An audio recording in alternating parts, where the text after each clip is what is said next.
Welcome to the explainer. We use them in almost every single sentence we speak, but getting them wrong, well, that can make our communication sound a little clumsy, maybe even unprofessional. So today, we're going to master personal pronouns, those small but mighty words that make a huge difference in speaking and writing clearly. So here's our game plan. We'll start by seeing why pronouns are so crucial. Then we'll meet the main types. After that, we'll make sure we're getting the forms right, untangle some of those tricky rules, and finally put it all to the test. Let's dive in. So, first things first, why do we even need pronouns? Well, to really get it, let's just imagine a world without them for a second. It would be, well, really repetitive and honestly kind of exhausting to listen to. Just listen to this sentence. Hari is absent because Hari is ill. It sounds a bit clunky, almost robotic, right? Now listen to it with one tiny change. Hari is absent because he is ill. See? It's instantly smoother, more natural. And that right there is the magic of a pronoun. Its job is to stamp out repetition and make our language flow. So at its very core, a pronoun is just a substitute, a stand-in for a noun. You can think of it as a linguistic shortcut that saves us from saying the same names and things over and over again. It's a really simple idea, but it has such a powerful effect on how we communicate. Okay, so now that we know why we need them, let's get to know the main players. Personal pronouns are basically sorted into three groups, and it all depends on the point of view. First up, you've got the first person. This is the speaker, the person telling the story. So if you're the one talking, you'd use I for just yourself, or we if you're talking on behalf of a group. It's basically the narrator's point of view. Next, we have the second person. This one's easy. It's whoever is being spoken to, the listener. And in English, this is beautifully simple. We just use you. Doesn't matter if we're talking to one person or a whole crowd. You are the audience. And finally, there's the third person. This covers pretty much everyone and everything else. The people, the animals, the ideas that we're talking about. He, she, it, and they are the stars of our stories. Okay, this next part might feel a little technical, but trust me, this is the key to avoiding some of the most common grammar mistakes out there. Pronouns actually change their form, or what we call their case, depending on the job they're doing in a sentence. So, here are the three main forms. You have nominative for the subject, the one doing the action, like in I went to the store. Then there's accusative for the object, the one receiving the action, like in she called me.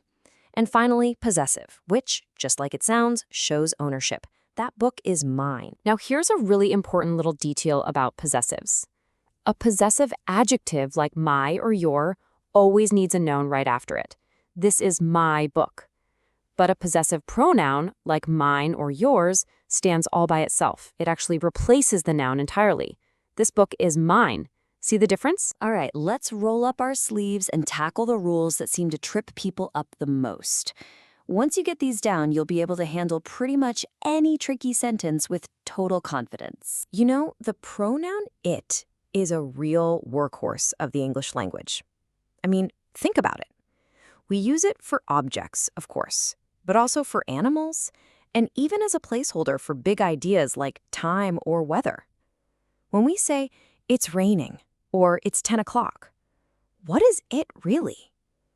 It's just an incredibly versatile little word. Here's a really simple rule to remember. Think of the word and as a plus sign. It just adds things together. So Rama plus Hari becomes a group. They become they. So whenever you see and connecting two subjects, you're almost always going to need a plural pronoun like they or their. But you've got to be careful because the words or and nor do the exact opposite. They separate things. They force a choice, one or the other, but not both. That's why we stick with a singular pronoun. It was either Sita or Amina who forgot, so it was her parasol. And here's a fun one. This is a rule that's less about strict grammar and more about, well, good manners. In English, it's just considered polite to mention the other person first. So you say you and I or you and he. You always put yourself last in the list. It's a simple, respectful touch. Okay, theory is great, But now it's time to put all this knowledge into practice. I'm going to show you a few sentences that have some really common pronoun mistakes.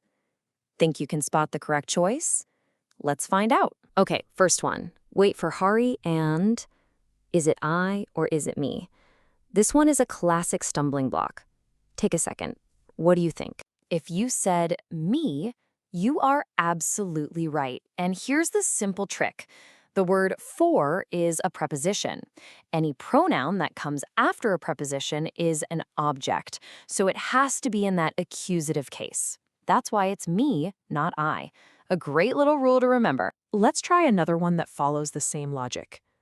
Between you and I or me, which one feels right here? That's right, it's me again, and it's for the exact same reason. The word between is a preposition, so the pronoun that follows it has to be in the accusative case. It is always, always between you and me. All right, I've got one last one for you. And I'll admit, this one is a bit of a curveball.